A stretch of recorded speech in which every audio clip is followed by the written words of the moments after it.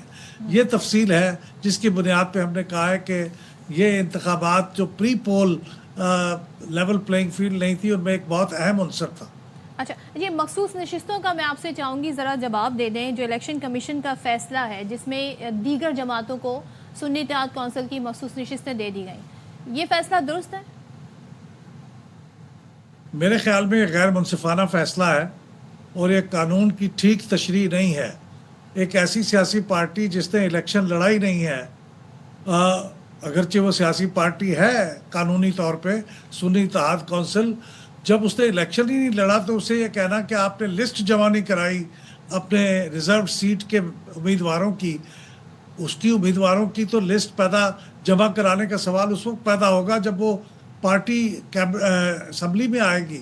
تو اب وہ پی ٹی آئی کے لوگ جو آزاد امیدوار تھے وہ اس میں شامل ہو گئے ہیں, تو اب ان کو موقع دیا جانا چاہیے کہ وہ اپنی لسٹ جمع کرا سکے اور ان کو نشستیں فراہم کی جانی چاہیے.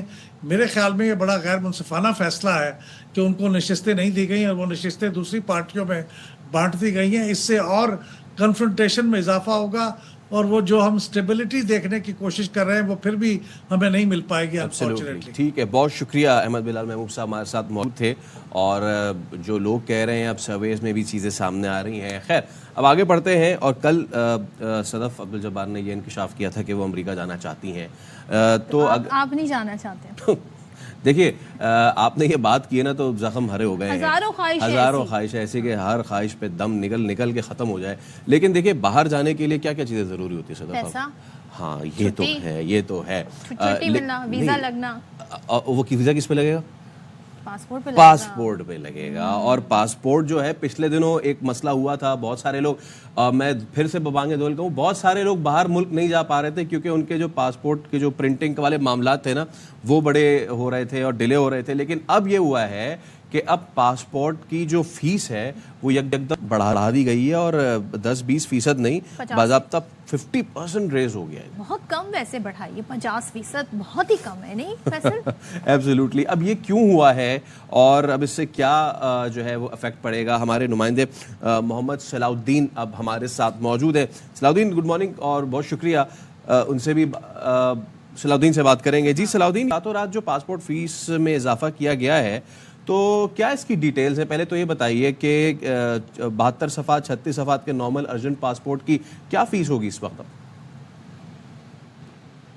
دیکھیں, اچانک سے پاسپورٹ کی فیسوں میں اضافہ کر دیا گیا ہے. یہ پہلے ہی مہنگائی سے مارے عوام تو خاص طور پہ ان لوگوں کو مشکلات کا سامنا کرنا پڑا ہے جو دیار غیر میں اور ملازمت کے لیے جانے والے تھے. ان کو جو ایک نارمل فیس تھی 3,000 روپے, اب 4,700 روپے کر دی گئی ہے, جبکہ 10 سال کی پاسپورٹ کی فیس پہ بھی اضافہ کر دیا گیا ہے. اگر آپ 10 سال کے ارجنٹ پاسپورٹ بنائیں گے 11,200 روپے فیس کر دی گئی ہے. اچانک فیسوں میں اضافہ کیا, لوگوں کو سخت مشکلات کا سامنا کرنا پڑا ہے. پہلے ہی پاسپورٹ 2-2 3-3 مہینے تاخیر سے ان لوگوں کو مل رہا ہے. ان لوگوں کو مشکلات کا سامنا ہے جن کو روزگار کے سلسلے میں بیرون ملک جانا تھا. یہاں ہم بات کرتے ہیں, ہمارے ساتھ ایک بزرگ شہری موجود ہے. یہ بتائیے, فیسوں میں اضافہ کر دیا گیا, کن مسائل کا سامنا رہے گا؟ یہ جو ہے نا بہت زیادہ, جیسے ہم لوگ بہت سارے لوگ عمرے کے جانے والے ہیں, بہت ساروں نے جو ہے نا حج بھی کرنا ہے. اس جو ہے نا اس مہنگائی کے دور میں اس قدر اضافہ جو ہے نا ہمارے لیے مشکلات کا سامنا کرنا. آپ بتائیے, آپ کو روزگار کے سلسلے میں جانا تھا, پاسپورٹ کتنے مہینے سے نہیں مل رہا؟ مجھے تقریباً میں 2023 میں 11ویں مہینے میں جمع کرایا, اب 2024 چل رہا ہے. ابھی مجھے 25 دن کا بولنے, مجھے جاب کے لیے وہاں اپلائی کیا تھا میں نے, اور مجھے 15 دن کا میرا, اس کے بعد مجھے منع کر دیں گے. اور اوپر سے پاسپورٹ کی فیس بھی بڑھا 4,700 کر دی ہے. اس کے علاوہ کھانچے بازی جو ہوتی ہے وہ الگ ہوتی ہے. ہم لوگ کہاں جائیں ہم لوگ؟ جی بالکل. یہاں میں نے ایک چیز اور دیکھی صدف, آپ کو ایک چیز بتاؤں کہ یہاں ہم نے دیکھا کہ ایجنٹ مافیا بڑا سرگرم ہے.